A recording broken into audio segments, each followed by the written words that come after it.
My name is Ariana. I'm a member of LAPD.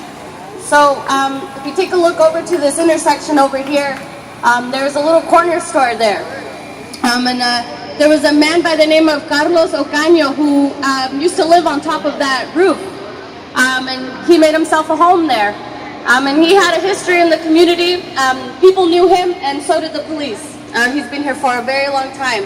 And so one Saturday afternoon, the cops approached him. They had been trying to catch him sleeping on the top there, and one day they finally caught him. They finally got him, and so the cops showed up in masses, and they tried to arrest him. He got scared, and he was also a community member who suffered from mental illness, and he got scared. The guns, the uniforms, it scared him, and he ended up climbing up to the top of the billboard.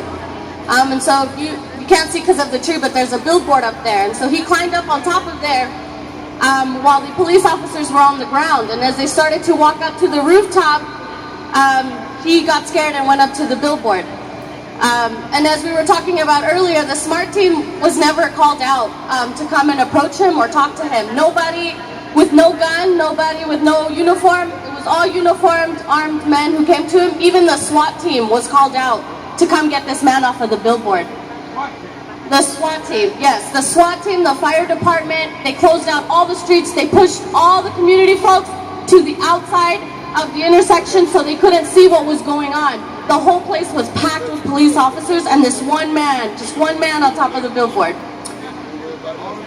What ended up happening was they tried to negotiate with him. They tried to offer him food, and he finally decided to come down. And as he was coming down and walking down the ladder, they shot him. They shot at him with a rubber bullet or a pellet gun, and he ended up falling off of the ladder, and he cracked his skull on the concrete and died that day. The media coverage was really horrible about what happened. They had reported that they took him to the hospital, but they never said that he died at the scene. His friends who lived there and his friends saw him being rolled out in a cart with a white sheet over him, and blood was pouring out onto the concrete. And no community folks could see it because the police had pushed everybody away. And so, as we talked about earlier, these police investigations that go on when these things happen, we knew that nothing was going to be done about it. We already knew that the media thought that he had gone to the hospital, and so we did our own investigation. And so we started knocking on the doors of these buildings here. We started talking to people and getting witness statements and getting contact information so that when they could come out and say that they made an investigation and they couldn't find anybody, or they didn't have any reliable witnesses or anything, that we could hand them that and say, well, we did your work for you, and here, contact these people, because these people saw everything that happened. And so that investigation is actually still ongoing. The LAPD, that investigation hasn't been closed yet, so we still don't know the findings of what happened. But we did do our own investigation, as we did for Africa as well. We were out here when it happened. We made sure that we got people's information and their statements on camera, written down on paper, so that we make sure that we have our documentation and evidence ready, because we know that the police officers are not going to do their job.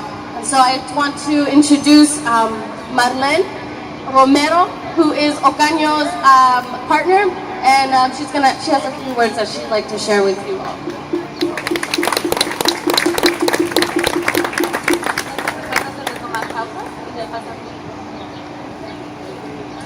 ¿Quiénes conocían a Ocaña? Who here knew Ocaña, Brother Ocaña? Okay, él era un gran hombre, He was a great man un corazón noble. with a noble heart. Él estaba aquí en Ski Road porque no tenía otro lugar donde ir. Yo estoy aquí también porque no tengo otro lugar donde ir. He was here on Skid Row because he didn't have elsewhere to go. I'm here on Skid Row because I have nowhere else to go. Él no merecía morir de la manera que murió. He did not deserve to die in the way that he died. Cuando él miraba a la policía, él corría a los árboles porque él les tenía miedo. When he saw the police, he would run head for the trees because he was afraid of them. Es una pérdida It's a great loss. No tenían que asesinarlo cobardemente como ellos lo hicieron. Y yo quiero ver a ellos en una corte donde un fiscal lo esté acusando. They didn't have to assassinate him in the cowardly fashion that they did, and I want to see them in a court with a judge being judged on this. Y creo que con la ayuda de todos lo podemos lograr. Unidos hacemos la fuerza. And I think with the help of everyone here, we can make that happen. Together, we have power.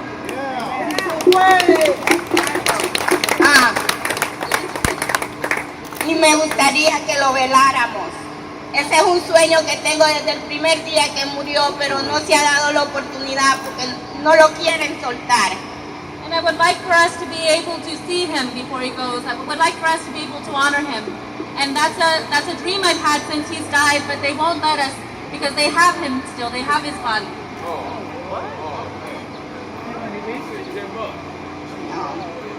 Unidos podemos hacer la fuerza. Together we have strength. Él no merecía morir así, fue un crimen asesinato. He did not deserve to die that way. It was a crime the way they assassinated him. Thank you.